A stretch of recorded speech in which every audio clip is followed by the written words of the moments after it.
اللي بعده حاجة اسمها النقود أو المسكوكات.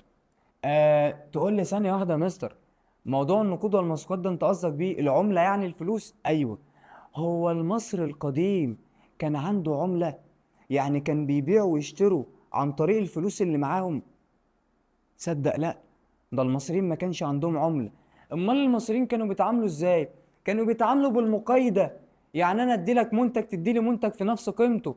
يبقى الجزئية هنا يا اخوانا مش بنتكلم على ان العملة كانت موجودة في مصر، احنا بنتكلم على العملة بالنسبة للحضارات كلها. يبقى تعالى كده، اول حاجة بص على الصور اللي قدامك.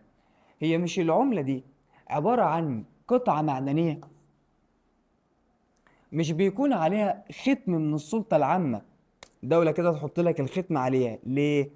أصل العملة دي يا جماعة ممكن تكون ذهب، ممكن تكون فضة، وعلشان نضمن جودتها ودرجة نقائها إنها معدن أصلي ومعدن خام، كانوا يحطوا عليها ختم من السلطة العامة اللي هو باسم الدولة يعني، عشان يضمنوا إن دي جودتها جيدة وإنها معدن نقي ما تمش التلاعب فيه.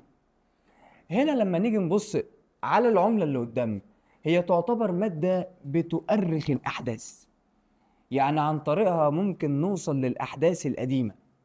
لما نيجي نبص على العملة، مش العملة بيكون متسجل عليها اسم الملك وموجود عليها صورة الملك، وممكن كمان يكون مكتوب عليها الفترة الزمنية اللي الملك ده حكم فيه، وعليها أختام من السلطة العامة وبعض الرموز؟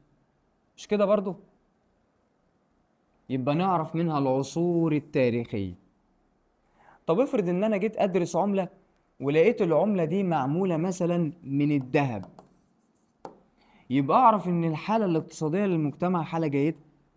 طب لو لقيت عملة معمولة من الفضة، اعرف ان المجتمع ده اقتصاده اقل شوية من المجتمع التاني.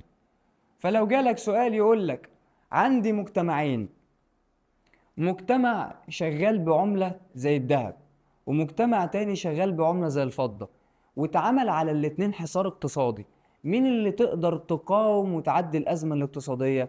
أكيد الدولة اللي عملتها إيه؟ ذهب.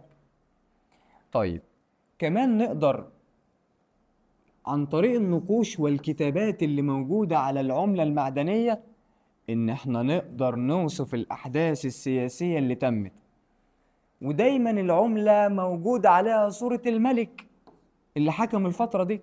يبقى عرفنا منها الايه؟ العصر التاريخي من الصور او الكتابة اللي موجودة. اذا يا جماعة اقدر اوصل لك معلومة ان النقود والمسكوكات عبارة عن مادة مؤرخة للاحداث.